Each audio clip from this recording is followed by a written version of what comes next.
Hello everyone, myself Professor Hardik Prajapati. I warmly welcome to you from Sri Shivsha College of Commerce, Management and Computer Education. There is the managed by Jain Citizens Education Society. Today we are study about communication skill and business writing skill in English in BBA Sem 1 department. So let us start our lecture. Today our topic is how to achieve effective communication. આજે આપણે છે એ સમજીએ કે effective communication છે એ કઈ રીતના better બનાવી શકાય છે. તો તેની આપણે ચર્ચા કરીએ. How often we fail to release the importance of effective communication. આપણે છે ને એ ભૂલી જતા હોઈએ છીએ કે ઇફેક્ટિવ કોમ્યુનિકેશન છે એ કઈ રીતના થતું હોય છે. કોઈ વાર આપણને ખ્યાલ હોય છે કે સામેનો પર્સન છે યા સામેના કોઈ ઓફિસર છે તેની સાથે કેમ વાત કરવી. For instance, we all think that we breathe efficiently till a teacher of physics education draws our attention to our fault breathing and teaches us how to breathe effectively. ચલો તો એનું એક એક્ઝામ્પલ સાથે અહીંયા આપણને સમજાવ્યું છે. We all think that we breathe efficiently.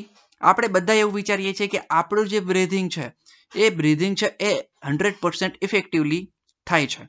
But હવે આને સમજવું હોય કે બ્રીધિંગ કેમ થાય છે અને ઇફેક્ટિવલી કેમ થવું જોઈએ. એ કોઈ વ્યક્તિ, કયો વ્યક્તિ? A teacher of physics education draws our attention. જ્યારે કોઈ ફિઝિક્સનો ટીચર છે તે તમને કહે કે ઇફેક્ટિવ બ્રીધિંગ શું છે અથવા કઈ રીતના થાય છે, તો એના આધારે ત્યારે તમને ખ્યાલ આવે છે કે ઇફેક્ટિવ બ્રીધિંગ શું છે જે ઇફેક્ટિવ થાય છે તે. Particularly during the yoga classes or physical training courses. તો જ્યારે આપણે યોગા ક્લાસીસની અંદર હોઈએ છીએ ત્યારે પણ આપણને શીખવામાં આવે છે કે ઇફેક્ટિવ બ્રીધિંગ કેમ કરી શકાય છે, હાઉ ટુ બ્રીથ. સમજાય જાય? તો ત્યારે આપણને ખ્યાલ આવે છે કે આપણે જે આપણે ઓક્સિજન છે એ કયા પોર્શન ઉપર પહોંચે છે યા બોડીના કયા પાર્ટ સુધી પહોંચ્યો છે, તો એ આપણને ખરેખર રિયલી ત્યારે ખ્યાલ આવે છે. તો એ જ રીતના ફિઝિકલ ટ્રેનિંગ કોર્સીસ હોય ત્યાં પણ તમને આ જ વસ્તુ સમજાવતા હોય છે. તો કે યસ, લાઇકવાઇઝ તેવી જ રીતના all think that we communicate effectively. એવી જ રીતના આપણને લાગતું હોય છે કે આપણે સારી રીતના કોમ્યુનિકેશન કરી રહ્યા છીએ. અન્ટિલ, જ્યાં સુધી, ક્યાં સુધી? Some expert draws our attention to our fault. જ્યાં સુધી કોઈ એક્સપર્ટ છે એ આપણને આપણા જે કોમ્યુનિકેશન સ્કિલ છે તેના જે શું છે, તો જ્યાં સુધી એના આપણા કોમ્યુનિકેશનના ફોલ્ટ છે તે ન બતાવે ત્યાં સુધી આપણે એવું જ વિચારતા હોઈએ છીએ કે વી કોમ્યુનિકેટ ઇફેક્ટિવલી. એન્ડ ડ્રોબેક્સ, અને જ્યાં સુધી આપણને ફોલ્ટ અને ડ્રોબેક્સ આપણને ન જણાવે ત્યાં સુધી આપણે આવું માનતા હોઈએ છીએ. And teaches us how to communicate more effectively. અને જ્યાં સુધી આપણને ન સમજાવે કે આપણે કઈ રીતના સારું કોમ્યુનિકેશન કરી શકીએ છીએ ત્યાં સુધી. It has been released that all human activities, personal, social, business related, are depends on effective communication. હવે એ કોના ઉપર ડિપેન્ડ્સ હોય છે? તો હ્યુમન એક્ટિવિટી જે પર્સનલ થતી હોય તેના ઉપર, સોશિયલ જે એક્ટિવિટી થાય છે તેના ઉપર, બિઝનેસ રિલેટેડ કોઈ એક્ટિવિટી હોય તો તેના ઉપર ડિપેન્ડ્સ હોય છે કે how to communicate effectively. Okay, so let us know about the next topic. Sorry, next topic નહીં, કન્ટિન્યુ કરીએ છીએ ટોપિકને, નેક્સ્ટ વાત. In fact, it now considered that the lack of effective communication is the root of causes of most of our industrial or organizational unrest among the people. હવે જે effective communication થવું જોઈએ એ most of છે એ ક્યાં જોવા મળતું હોય છે એના લેક ઓફ કોમ્યુનિકેશન? તો એ છે એ ઇન્ડસ્ટ્રીયલ એરિયાની અંદર, લાઈક ઇન્ડસ્ટ્રીયલ જે કોમ્યુનિકેશન થાય છે ત્યાં, યા ઓર્ગેનાઇઝેશનલ જે તેની અંદર આ લેક ઓફ ઇફેક્ટિવ કોમ્યુનિકેશન જોવા મળતું હોય છે. એટલે કે જે ઇફેક્ટિવ કોમ્યુનિકેશન થવું જોઈએ બે કંપની છે તેની વચ્ચે, તો ત્યાં આવા આપણને કોમ્યુનિકેશનની એક લેક જોવા મળતી હોય છે. એટલે કે એક બે વચ્ચે છે એ સારું એવું અન્ડરસ્ટેન્ડિંગ બેસી શકતું નથી. There are 4 stages of making communication effective. તો એની માટેના છે ને 4 સ્ટેજીસ છે તે ખૂબ જ ઇમ્પોર્ટન્ટ છે. હવે આ કયા 4 સ્ટેજીસ છે જે ઇફેક્ટિવ છે તો એની વાત કરીએ. The first request is that there must be a clear objective or purpose or target. એટલે કે સૌથી ફર્સ્ટ સ્ટેજ છે તમારી પાસે ક્લિયર ઓબ્જેક્ટિવ હોવો જોઈએ. તમે શેના ટોપિક ઉપર ચર્ચા કરવા માંગો છો તે. સેકન્ડ છે પર્પસ, તમારો પર્પસ કયો છે, કયા ટોપિકને લઈને તમે કોમ્યુનિકેટ કરો છો તે. અને ટાર્ગેટ, તમે શેના કયા પોઈન્ટને ટાર્ગેટ કરવા માંગો છો તે. તમારા માઇન્ડની અંદર ક્લિયર એટલું ક્લેરિફિકેશન હોવું જોઈએ. In the mind of the organization or organizer of the communication, indication about the purpose or target, the message or instruction in the mind of the receiver will result in indecisive message. એટલે કે જ્યારે કોઈ speaker છે તો કે એ જ્યારે speech આપે છે ત્યારે તો એ સ્પીચ ઉપરથી જ એવું નક્કી થઈ જતું હોય છે કે રિસીવર છે એના માઇન્ડમાં શું ચાલે છે, એ કઈ ઇન્સ્ટ્રક્શનને કઈ રીતના ફોલો કરે છે. The receiver will not be able to replicate the transmitters or senders attention. હવે એ એના ઉપર શું કરે છે તો એના પર કોઈ છે એ રિપ્લાય આપતો નથી. લાઈક ટ્રાન્સમીટર છે એ શું કરે છે તો ફરીવાર એને રિપ્લાય આપો, યા સેન્ડર છે એ સેન્ડર તરીકે ફરીવાર કોઈ રિપ્લાય આપતો નથી. Attention. The second requisite is the clear understanding. ભાઈ ફર્સ્ટ આપણું સ્ટેપ છે કોમ્યુનિકેશન કરવા માટેનું clear objective, purpose or target. And second is the clear understanding. તો હવે કોમ્યુનિકેશન કરવું છે તો ક્લિયર અન્ડરસ્ટેન્ડિંગ હોવી જરૂરી છે. On the part of the receivers to whom the communication is addressed and to willingness and capacity of the reader. તમારે સૌથી પહેલા કોમ્યુનિકેશનને એડ્રેસિંગ કરવા પડશે. એટલે કે એને એડ્રેસિંગ મીન્સ લાઈક કોઈ સિલેક્ટિવ છે પર્સન છે એને એને એ જ વસ્તુ કહેવાની છે. લાઈક ઓર્ગેનાઇઝેશનની અંદર હોય તો ઓર્ગેનાઇઝેશનના જે મેમ્બર છે તો એના એમડી છે યા એમ્પ્લોઈઝ છે તો એના એક ટાર્ગેટેડ પર્સન હશે તો તેની સાથે જ આપણે કોમ્યુનિકેટ કરીએ છીએ. And willingness and capacity of the reader. હવે કેટલી સાંભળવાની ઈચ્છા છે રીડરને અને જે રીડર છે એની કેટલી કેપેસિટી છે સાંભળવાની એ તમને ખ્યાલ હોવી જોઈએ. રીડર, લિસનર ઓર વ્યુઅર જે છે એટલે કે વ્યુઅર છે, લિસનર છે, રીડર એની કેટલી કેપેસિટી છે, એની કેટલી ઈચ્છા છે તમને સાંભળવાની, એના ઉપરથી છે તમારું કોમ્યુનિકેશન નક્કી થતું હોય છે. એટલે કે ક્લિયર અન્ડરસ્ટેન્ડિંગ હોવું જોઈએ એની સાથે. Understand clearly and accept your message. અને તો એ તમારા મેસેજ છે એને એક્સેપ્ટ કરે છે. This willing to understand state or recipient's mind is very important for effective communication.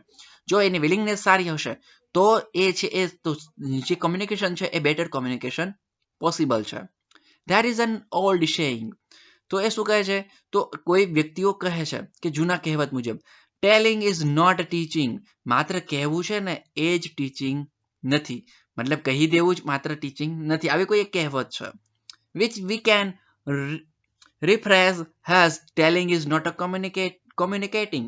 એટલે કે એને આપણે હવે નવી રીતના એક કહેવતને બનાવી શકીએ ફ્રેઝને. શું રિફ્રેશ બનાવી શકીએ? Telling is not a communicating. મતલબ કહેવું જ માત્ર કોમ્યુનિકેશન છે નહીં. Non verbal. The third requisite is impact. First છે આપણું પર્પસ, સેકન્ડ છે તો કે ક્લિયર અન્ડરસ્ટેન્ડિંગ એન્ડ થર્ડ છે ઇમ્પેક્ટ. હવે ઇમ્પેક્ટ પણ છોટવી જોઈએ એની ઉપર. કોઈ પણ તમે કોમ્યુનિકેશન કરો છો તેની ઇમ્પેક્ટ પણ આવશે, પોઝિટિવ યા નેગેટિવ. તો કે yes, communication must affect the receiver. અહીંયા ત્યાં ટી નથી, સોરી બાય મિસ્ટેક છે, અહીંયા રિસીવર છે. તો કોમ્યુનિકેશન છે એ રિસીવર ઉપર સૌથી વધારે ઇફેક્ટ છોડે છે. The receivers must make some intended response or give some back to the sender. એટલે કે રિસીવર છે એને શું કરે છે તો એનો રિસ્પોન્સ સાંભળે છે, એનું એટેન્શન આપે છે, એને શું કરે છે તો એને કોઈ રિસ્પોન્સ આપે છે some back to the sender to the message. એટલે કે મેસેજના ફોર્મમાં કોઈ મેસેજ એને રિપ્લાય કરે છે. Communication must affect the target group in an organisational communication too. જે કોમ્યુનિકેશન છે ને એ શું કરે છે તો એને ટાર્ગેટેડ ગ્રુપ છે એને જ ઓર્ગેનાઇઝેશનની અંદર કોમ્યુનિકેશન કરતું હોય છે. ઓકે, ચલો તો હવે નેક્સ્ટ વાત કરીએ આપણે. The fourth requisite is method છે એ કેટલી ઇમ્પોર્ટન્ટ છે. How to deliver your information and how to deliver your knowledge એ પણ ઇમ્પોર્ટન્ટ છે. તો કે યસ, તો એની વાત કરીએ. વિચ ઇઝ એમ્પ્લોયડ, જે એમ્પ્લોયની અંદર છે તેની વાત કરીએ. By the sender to get the desired impact or result, જે સેન્ડરની છે એ શું કરે છે તો કે એમ્પ્લોયર ઉપર તો કે એની ઇમ્પેક્ટ અને રિઝલ્ટ છોડે છે. લાઈક આવી રીતના કોઈ એમ્પ્લોયર છે, હવે એ વર્ક નથી કરતો એના જે પોસ્ટ છે એની જે પ્લેસ છે એ પ્લેસ ઉપર, તો એના કોઈ જે સિનિયર છે એ સિનિયર એને કોઈ એક મેથડથી કોમ્યુનિકેટ કરે છે તો એ ઇઝીલી અન્ડરસ્ટેન્ડ થાય છે અને એ વ્યક્તિ ફરીવાર બેક ટુ વર્ક આવી જશે. બટ જો એની મેથડ ખરાબ હશે, એટલે કે સિનિયર છે એની મેથડ છે એ તો કે સમજાવવાની ખરાબ હશે, તો જે પ્લેસ ઉપર જે તે એમ્પ્લોય છે એ વર્ક નથી કરતો તો એ ઇઝીલી સમજી શકશે નહીં. તો એના કારણે ડુ યુ ટુ ધીસ, તો શું થાય છે, તો એના જ કારણે તે વ્યક્તિ ફરીવાર કામ કરતો નથી. તો કે યસ, એટલે કે એને સમજ જ નથી પડી કે સામેનો પર્સન શું કહેવા માંગે છે. Okay, it is essential to use language that is the understandable to those whom we address. આપણે જેને એડ્રેસ કરીએ છીએ, જેને લઈને આપણે કહીએ છીએ, જે ટાર્ગેટેડ પર્સન છે એને લઈને કહીએ છીએ, તો એ ટાર્ગેટેડ પર્સનને ખ્યાલ હોવો જોઈએ. So to make a communication effective, તો કોમ્યુનિકેશન છે એ ઇફેક્ટિવ થાય છે. It will rely on the choice of adequate, appropriate and the mutually shared symbol at all the level of language and code.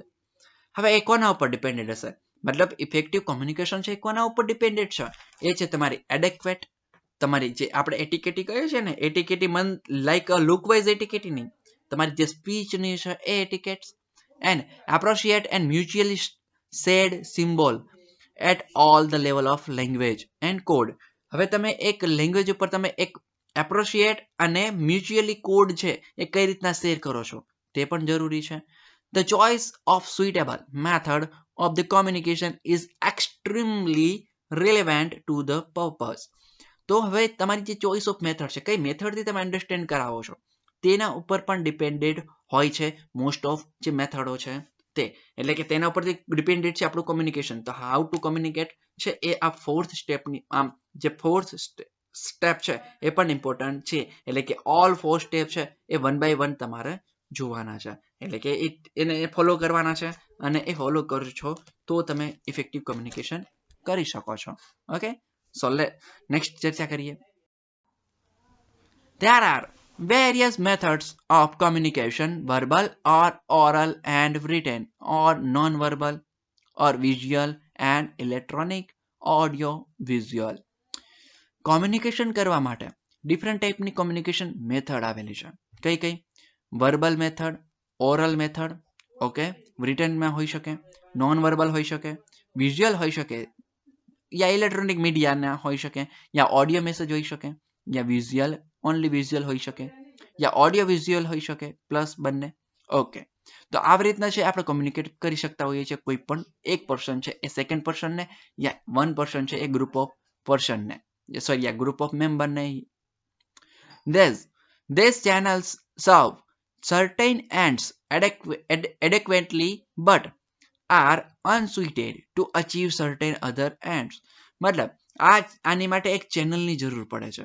જો channel છે એ શું કરે છે, એની એડેક્વેટ સારી નહીં હોય તો શું થશે, તો એની ઇમ્પેક્ટ છે એ રિસીવર સુધી પહોંચશે નહીં. As a example, certain message could effectively be delivered orally. અમુક મેસેજ એવા છે, શું છે, અમુક મેસેજ એવા છે જે તમે બોલીને લાઈક ઓરલી તમે શું કરો છો તો ડિલિવર કરો છો તો જલ્દી ખ્યાલ આવે છે. But would be less effective if communicating in the form of written message. અને અમુક મેસેજ એવા પણ હોય છે કે તમે જેને લખીને આપશો તો એ ફોલો કરશે નહીં કોઈ. તો કે યસ, સમજાય? આપણે વાત કરીએ છીએ અમુક મેસેજ છે એ તમે ઓરલી સારી રીતના નોટિસ આપી શકો, યા કોઈ ઇન્ફોર્મેશન છે તમે શેર કરી શકતા હોય છો, બટ એને લખીને તો અમુક ઇન્ફોર્મેશન છે યા અમુક ડેટા છે એ શેર થઈ શકતો નથી, તો સારું કમ્યુનિકેશન ત્યારે બનતું નથી. તો કે yes, so inappropriate choice of method of communication is likely to reduce the effectiveness of communication. જે inappropriate ચોઇસ હોય જે મેથડ ઓફ કોમ્યુનિકેશન તો તમારું ઇફેક્ટિવ કોમ્યુનિકેશન થતું નથી. એ જ વાત આપણને અહીંયા જણાવે છે. ઓકે, ચલો તો નેક્સ્ટ વાત કરીએ આપણે. But appropriate methods certainly contribute to the effectiveness of communication. But આપણે જો appropriate method નો યુઝ કરીએ, લાઈક જે જગ્યા ઉપર કોઈ રિટર્ન ઇન્ફોર્મેશન આપવાની છે યા રિટર્ન મેસેજ આપવાનો છે ત્યાં રિટર્ન મેસેજ આપીએ, અને જ્યાં ઓરલી તમારે કોઈ મીટિંગ છે, હવે લાઈક એમડી છે કોઈ કંપનીનો, હવે એ એમડી છે એ ઓરલી જ્યારે ઇન્ફોર્મેશન આપશે યા ઓરલી જે રિપોર્ટ ચકાસે છે, ચેકિંગ રિપોર્ટ વેરીફાઈ કરતા હોઈએ ત્યારે છે એ એના મેસેજ છે ઇફેક્ટિવ હોય. બટ હવે એ રિટર્નમાં કોઈ નોટિસ યા રૂલ્સ છે એને ફોલો કરાવડાવશે તો કોઈ પણ વ્યક્તિ ફોલો કરશે નહીં. એટલે કે એપ્રોપ્રિએટ મેથડથી જો એને આપવામાં આવે, કોમ્યુનિકેશન કરવામાં આવે યા કોઈ નોટિસ આપવામાં આવે યા કોઈ ઇન્ફોર્મેશન શેર કરવામાં આવે તો એ સૌથી વધારે ઇફેક્ટિવ હોય છે. Effective communication is the product of several other following factor. એની એ છે જે આપણે કેટલાક ફેક્ટરને ફોલો કર્યા હોય એ ફેક્ટરની જ એક જે એ તમને પ્રોડક્ટ મળે છે એ જ છે આપણું effective communication. The effectiveness of communication depends on the timing also. હવે ઇફેક્ટિવ કોમ્યુનિકેશન છે ને ટાઈમિંગ ઉપર પણ ડિપેન્ડ્સ છે. સમજાય, આપણે કોઈ વાત કરીએ કોઈ મીટિંગ ચાલે છે, આ જે રનિંગ મીટિંગ છે, કરંટ મીટિંગ છે તેની અંદર હવે કોઈ એક મીટિંગ છે એ 2 કલાક સુધી ચાલી, સમજાય. હવે એની રિક્વાયરમેન્ટ હતી ઓનલી 30 મિનિટ્સ, તો આ શું થઈ ગયું, તો ટાઈમ વધી ગયો. તો આ જે છે એની માટે તો એ ઇફેક્ટિવ રહેશે નહીં, મતલબ જે ડિલિવર મેસેજ કરવાનો હોય એ એની એટલી બધી ઇમ્પેક્ટ નહીં મળે. તો એના માટે શું કરીશું, તો એનું ટાઈમિંગ પર આપણે ડિપેન્ડેન્ટ છે ઇફેક્ટિવ કોમ્યુનિકેશન. તો કે yes, the effectiveness of the message may be reduced in if our timing is not right.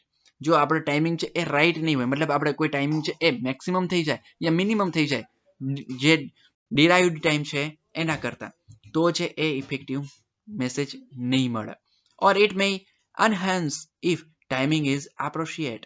જો એને ટાઈમિંગ એપ્રોપ્રિએટ ટાઈમિંગની અંદર પૂરું કરવામાં આવશે તો સૌથી વધારે એ છે એ ઇફેક્ટિવ બની શકે છે. For instance, a meeting called at the time of the closing of office. હવે જો આ એ જ વાત કરે છે, મેં હમણાં જ વાત કરી, a meeting called at the time of the closing of office, મતલબ ઓફિસનો ટાઈમ ખતમ થવાનો છે, લાઈક 8 to 6 ની ઓફિસ ટાઈમ છે, તો 6 PM હવે મીટિંગ બોલાવે છે તો શું થશે, તો એની વાત કરી, unless there is a very urgent work, જ્યાં સુધી એ ઇમરજન્સી વર્ક ના હોય ત્યાં સુધી, will not be conductive to effective participation by its member. હવે જો અર્જન્ટ રિક્વાયર ન હોય તો ત્યારે મીટિંગ બોલાવવી જોઈએ નહીં, કેમ કે 9 to 6 છે એ વર્ક બધા એમ્પ્લોયે કર્યું છે, તો કે યસ, અને પછી તમે હવે 6 PM મીટિંગ એરેન્જ કરો છો તો જે એના મેમ્બર છે એની જે સ્ટ્રેન્થ છે, એનું જે ફોકસ છે, એનું જે સ્કિલ છે એટલી બધી યુઝફુલ થશે નહીં. એટલે કે જે મેસેજ ડિલિવર કરવાનો છે એની એટલી બધી ઇમ્પેક્ટ મળશે નહીં, જે ઇફેક્ટિવલી કોમ્યુનિકેશન થવું જોઈએ એ નહીં થઈ શકે. So the time of the convenience is important to get necessary effect. તો કન્વીનિયન્સ ટાઈમ મુજબ જ છે એ મીટિંગોનું આયોજન થવું જોઈએ, લાઈક અર્લી મોર્નિંગ, સમજાય, 9 to 6 PM છે, 9 AM to 6 PM ટાઈમિંગ છે કંપનીનું, તો ઓર્ગેનાઇઝેશનનું ટાઈમિંગ એ હોય તો મતલબ 10 AM યા 9 AM તમે મીટિંગ રાખી શકો છો. તો કન્વીનિયન્ટ ટાઈમ છે તો તમે એ વધારે સૌથી વધારે ઇફેક્ટિવ કોમ્યુનિકેશન થતું હોય છે. ઓકે, નેક્સ્ટ આપણે કન્ટિન્યુ કરીએ. The attitudes of the both the sender and the receivers of communication are decisive feature in attending really effective communication. હવે ઇફેક્ટિવ કોમ્યુનિકેશન કરવા માટે સેન્ડર અને રિસીવર નો બંનેનો એટીટ્યુડ છે એ પણ ડિસિસિવ હોય છે, મતલબ એ ડિસિઝન લાવે છે કે કેવું આપણું કોમ્યુનિકેશન રહ્યું છે. તો કે યસ, લાઈક એમડી છે યા પ્લાન્ટ હેડ છે યા મેનેજર છે યા પ્રિન્સિપાલ છે યા કોઈ ડાયરેક્ટર છે, હવે એ સ્પીચ આપતા હોય અને તમે છે એ એઝ એ એમ્પ્લોયર તમે એ સ્પીચને સારી રીતના કલેક્ટ નથી કરતા યા તમારી લિસનિંગ સ્કિલ છે એ બોર છે, તો તમે ત્યાં તમારી નેગેટિવ ઇમ્પેક્ટ છોડી રહ્યા છો. મતલબ જે સેન્ડર છે એ તમારા ઉપર ફોકસ કરી શકશે નહીં, બીકોઝ કેમ તો કે do you to your laziness, મતલબ તમારે બોરિંગ ફેસ હોય, તમારો જે લિસનિંગ સ્કિલ છે એ સારી નથી, સમજાય, અને તમારા ફેસ ઉપર બોરિંગ દેખાતા હોય તો એ છે એના કારણે. તો કે યસ. યા બીજી રીતના વાત કરીએ તો સેકન્ડ એક્ઝામ્પલમાં તો કોઈ રિસીવર છે, હવે એ ઓકે છે, એ એક્ટિવ છે, બટ જે સેન્ડર છે એ ઇફેક્ટિવ સેન્ડર નથી, તો પણ છે એક ઇફેક્ટિવ કોમ્યુનિકેશન ના થઈ શકે.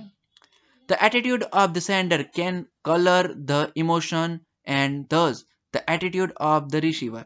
એટલે કે હવે એની અંદર ઇમોશનના કલર હશે, એટલે કે ઇમોશનલ હોઈ શકે, કેમ કે ડિલિવર મેસેજ કરે છે, એ ડિપેન્ડ્સ નથી, આપણને ખબર છે વી આર હ્યુમન બિંગ, તો બધાને છે કોઈ સિચ્યુએશન અલગ અલગ હશે, હેપીનેસ હશે, કોઈ સેડનેસ હશે, સમજે, આપણે બધાને ઇમોશનલ હોય છે, ફિલિંગ હોય છે, તો કે યસ એના આધારે પણ કોમ્યુનિકેશન એક ચેન્જીસ આવતા હોય છે.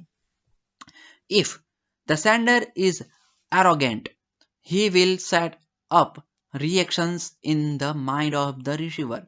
જે સેન્ડર છે ને એ શું કરે છે, તો એ સૌથી વધારે છાપ છોડનાર વ્યક્તિ છે, સામે જ આવનાર વ્યક્તિ છે, તો કે યસ, કેમ કે એ છે એ શું કરે છે, રિસીવર માઇન્ડની અંદર મેસેજ અને ઇમ્પેક્ટ છોડે છે. નેક્સ્ટ વાત કરીએ, and is message may be gracelessly received. Similarly, attitude of the recipient is important if communication is to be effective in its true sense. હવે તો એ ગ્રેસફુલી રિસીવ્ડ કરે છે કે મેસેજ એ વધારે જ્યારે સામેથી ઇફેક્ટિવ મેસેજ રિલીઝ થતા હોય છે ત્યારે. તેવી જ રીતના એટીટ્યુડ છે એ પણ વધારે શું કરે છે, ઇમ્પોર્ટન્ટ છે, તો કે જ્યારે ઇફેક્ટિવ હોય ત્યારે નોલેજ, એટલે કે કોઈ નોલેજ છે, ઇન્ફોર્મેશન છે યા ડેટા છે ત્યારે શેર કરતા હોઈએ ત્યારે. Sometimes the receiver is unwillingly to communicate, એટલે કે કોઈ હવે તમારો હેતુ જ નથી, રિસીવર છે એ કોઈને હેતુ જ નથી અને સાંભળ્યા રાખે છે, like a politics. Okay, this attitude is the result of complete mistrust due to previous effectiveness etc. હવે તમે કોઈ આપણે વાત કરીએ પોલિટિક્સમાં, કોઈ એક આપણને ખબર છે જે તે મિનિસ્ટર છે હોય તો એનું લેક્ચર આપે છે, એ લેક્ચર છે આપણને બીજી વાર આપણે સાંભળતા નથી, શું કામ, તો કે સ્પીચ છે આપણને ખબર છે કે એના કોઈ પણ એની લિમિટેશન છે, એ લિમિટેશન છે ક્યારેય પૂરી થવાની નથી, અને એના પ્રીવિયસ એક્સપિરિયન્સના કારણે આપણે એને બીજા વાર એના સાંભળતા નથી.